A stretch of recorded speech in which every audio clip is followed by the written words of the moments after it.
Bueno, gracias, pastor. Gracias, pastor Enrique. Gracias por el privilegio que nos da predicar por medio de la radio. Y Dios les bendiga a todos ustedes que nos escuchan y nos ven por la internet. Dios les bendiga de manera muy especial.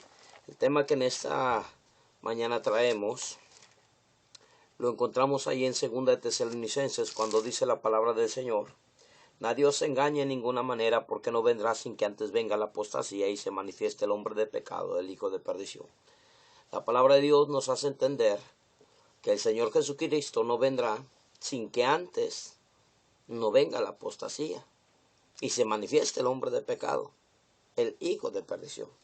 Pero la palabra de Dios, no quiero enfocarme en esta mañana acerca de la venida de Cristo, que buen tema sería, ni tampoco acerca del hijo de perdición o el anticristo, que también sería un buen tema, sino lo que está pasando en este tiempo, la apostasía.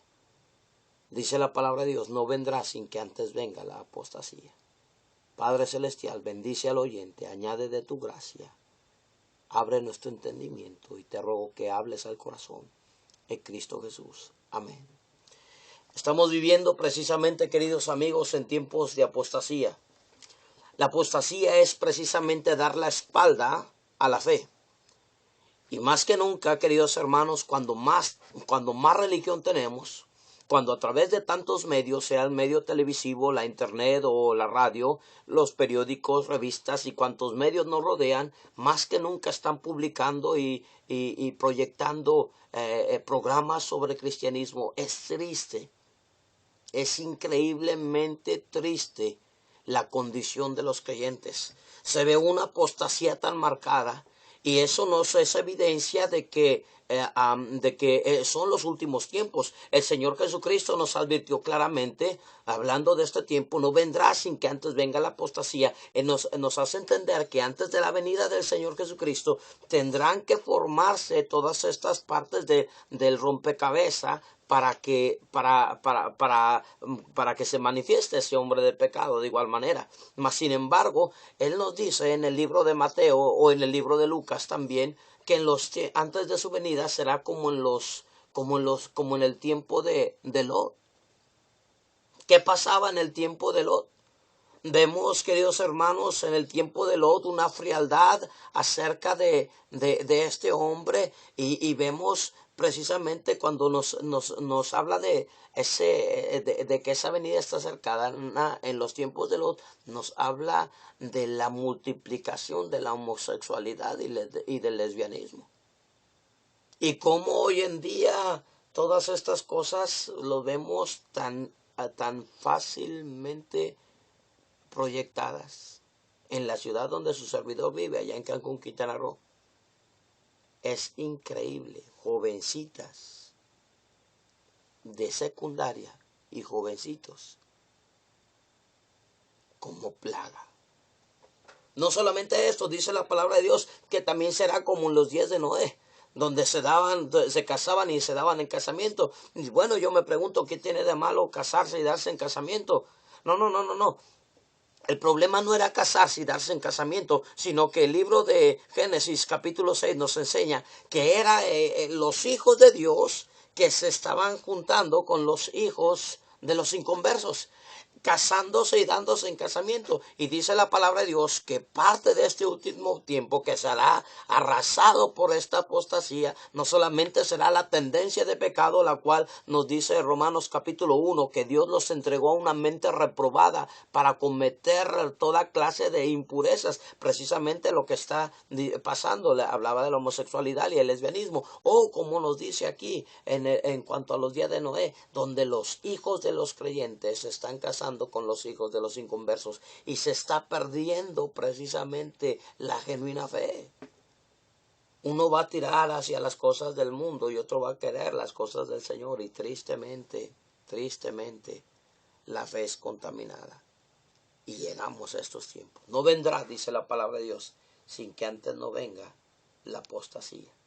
En esto nos entretenemos, y quiero que veamos un pasaje algo oscuro, pero trataremos de checar. Número 1, primera cosa que quiero que sepas sobre la apostasía. La palabra de Dios enseña que ese apóstata, aquellos que dan la espalda a la fe, dice la palabra del Señor, son irrecuperables. Leo el pasaje. Porque es imposible, Hebreos 6:4, que los que una vez fueron iluminados y gustaron del don celestial y fueron hechos partícipes del Espíritu Santo y asimismo gustaron de la buena palabra de Dios y los poderes del siglo venidero y recayeron, la palabra en el griego es y apostataron y dieron la espalda a la fe, literalmente. Ahora se repite en el griego, es imposible que sean una vez más renovados para arrepentimiento, crucificando de nuevo para sí mismos al Hijo de Dios y exponiéndole a vituperio. Porque la tierra que bebe la lluvia, que muchas veces cae sobre ella y produce hierba provechosa, aquellos por los cuales es labrada, recibe bendición de Dios. Pero la que produce espinos y abrojos es reprobada, está próxima a ser maldecida y su fin es ser quemada. La palabra de Dios en este pasaje nos muestra precisamente el estado de estos hombres apóstatas. Pregunta, ¿usted cree que habla aquí a los salvos? ¿Estará hablando a los salvos? Si hablase a los salvos, entonces la salvación se perdería. Y la palabra de Dios enseña claramente que la salvación no se pierde. La palabra de Dios enseña claramente que Él interpuso juramento para que por dos cosas inmutables en las cuales es imposible que Dios mienta, tengamos un fortísimo consuelo los que hemos acudido para asirnos de la esperanza puesta delante de nosotros, la cual tenemos como firme y segura ancla de almas. Lo dice en este mismo capítulo más adelante. No, la salvación no se pierde. Aquí está hablando precisamente de hombres inconversos. Sí, esto que nos acaba de narrar aquí no es más que la obra del Espíritu Santo. Y es que más que nunca tenemos gente escuchando la palabra de Dios. Y es que más que nunca tenemos gente llenando las iglesias. Tenemos un evangelio de popularidad. Tenemos un evangelio de prosperidad. Mire, ¿de qué le sirve al hombre ganarse todo el mundo si pierde su alma? ¡Qué egoístas somos! Nada más diciendo, mira, tuve carros para mí, tuve casas para mí. ¡Qué bendecido fui aquí! ¿Cuántas almas has llevado a los pies de Cristo? ¿Qué has hecho por Dios? No se ven gentes con compromisos, no se ven vidas consagradas.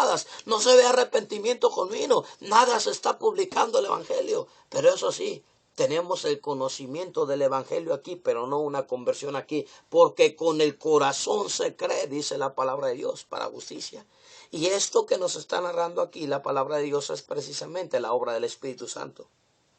Dice, porque es imposible que los que una vez fueron iluminados, el Espíritu Santo obró y les abrió los ojos a estas personas. Ahí por las edades sentados en las iglesias, ahí escuchando sermón tras sermón, décadas y décadas. Hay quienes tienen años, dicen, es que yo nací en cuna cristiana. Sí, cómo no. Dios no tiene nietos, Él tiene hijos. ¿Sí me explico? Y la palabra del Señor nos enseña, bueno, aquí, porque los que una vez fueron iluminados, el Espíritu Santo les hizo entender que Dios les ama. Y gustaron del don celestial. La palabra de Dios hace entender que el Espíritu Santo es el que nos ofrece precisamente esta bendita promesa de vida eterna, y gustaron del don celestial y fueron hechos partícipes del Espíritu Santo. No cabe duda de que el Espíritu Santo les convenció de pecado y de juicio y de justicia. Y cada vez que se hacía una invitación para decir, el pastor decía, si alguien en este día, mañana o noche quisiera levantar la mano para ser salvo, por favor, levanta tu mano. Y el Espíritu Santo les convencía de pecado. Él les decía, eres tú, levanta tu mano, eres tú, sé salvo, levanta tu mano. Pero tristemente la vergüenza o la apatía, el amor al mundo, el seguir en la corriente de este perverso mundo, les impedía. Mas sin embargo el Espíritu Santo les convencía de pecado, juicio y justicia. Gustaron y fueron hechos partícipes del Espíritu Santo, y asimismo gustaron de la buena palabra de Dios. Ellos sabían que la Biblia era verdadera, a más de sus muchos conceptos intelectuales, carnales y filosofías chuecas que hayamos metido. Ellos sabían que la palabra de Dios era real. Y por último, y los poderes del siglo venidero. Ellos entendieron que la oración es veraz. Tal vez había alguien que oraban por ellos. Tal vez había alguien allí. Y ellos conocían, ellos entendían que la oración era veraz. Pero dice la palabra de Dios, y recayeron. Y dieron la espalda a la fe. Con cuánta ligereza la gente da la espalda a la fe. A la hora de dar testimonio por su fe, prefieren estar con la copita social. Les da vergüenza decir que son cristianos. Ahí andan igual que los mundanos, con las mismas maldiciones, con las mismas tendencias, en los mismos bailes, en los mismos antros, queriendo vestir como ellos, queriendo vivir como ellos, queriendo cantar como ellos. Se da literalmente la espalda a la fe. Hoy en día ya no se predica Biblia, se predica emocionalismo, se predican anécdotas, se predica el periódico, las noticias del día de hoy, la política, la economía, pero la fe, no, a la fe se le da la espalda. Vea nada más, considere, querido creyente, las reuniones de oración en su iglesia. Son contados muchas veces con los dedos de la mano aquellos que creen todavía, porque la palabra de Dios en aquella parábola de la necesidad de orar siempre y no desmayar, al terminar esa parábola dice la palabra del Señor, el Señor Jesucristo dijo esto: y cuando venga el Hijo del Hombre, hallará fe en la tierra. Es por eso que la Biblia es sacada muchas veces de los hogares, porque la fe viene por el oír, y el oír por la palabra del Señor. Y el apóstata da la espalda precisamente a la fe. Y dice la palabra de Dios, para tal persona es imposible que sea renovado una vez más para arrepentimiento. Imposible.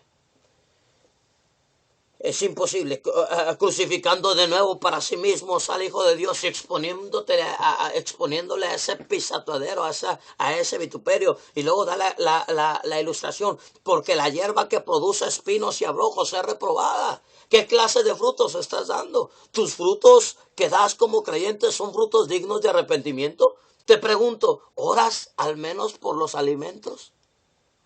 Si no fuera que comes, muchos de nosotros no nos pondríamos a orar. Y garantizo hoy en día que hay muchos creyentes que aún les da vergüenza orar y dar gracias a Dios por los alimentos. Qué triste, qué miserable. La espalda a la fe. Continuamos. ¿Pero por qué dice que habla en conversos? Continúo leyendo versículo 8. Leo el 8 para contrastar con el 9. Pero la que produce espinos y abrojos es reprobada, está próxima a ser maldecida, y su fin es ser quemada. Ahora el apóstol cambia de auditorio y voltea a ver al creyente. Dice: pero en cuanto a vosotros, oh amados, estamos persuadidos de cosas mejores y que pertenecen a la salvación, aunque hablamos así. El creyente está persuadido de cosas mejores. El creyente da fruto de arrepentimiento. El creyente, el Espíritu Santo lo empuja, lo guía a esas buenas obras. La salvación del creyente no está en juego. La salvación del creyente no se pierde. ¿Sí me explico? Dice la palabra de Dios: estamos convencidos, persuadidos de cosas mejores que pertenecen a la salvación, aunque hablamos así. No solamente, número 1, el apóstata literalmente es irrecuperable. Usted puede comparar esos pasajes precisamente con segunda de Pedro, capítulo 2, cuando está hablando de los falsos profetas. O Judas. Lea por favor el libro de Judas, cualquier capítulo. Léalo. Le será de bendición. Pero algo de lo que quiero hablar el día de hoy, en esta segunda parte, es: no solamente en los últimos tiempos, la palabra de Dios nos enseña que habrá apóstatas que darán la espalda a la fe, los cuales son irrecuperables. Pero la palabra de Dios nos enseña que habrá creyentes en los últimos tiempos, creyentes que darán también la espalda a la fe. ¿Creyentes, pastor? Ajá, creyentes. Vaya conmigo primero, dice la palabra de Dios, primera de Timoteo. Dice la palabra de Dios, voy a leer en el versículo 19. Manteniendo la fe, capítulo 1, versículo 19, y la buena conciencia, desechando la cual naufragaron en cuanto a la fe. Algunos. Dice la palabra de Dios que algunos naufragaron, apostataron en cuanto a la fe. Algunos. Y nos dice 2 nombres, de los cuales son Himeneo y Alejandro, a quienes entregó a Satanás para que aprendan a no blasfemar. ¿Quiénes eran Himeneo y Alejandro? Bueno, ahí entre sus cuates a Himeneo le decían el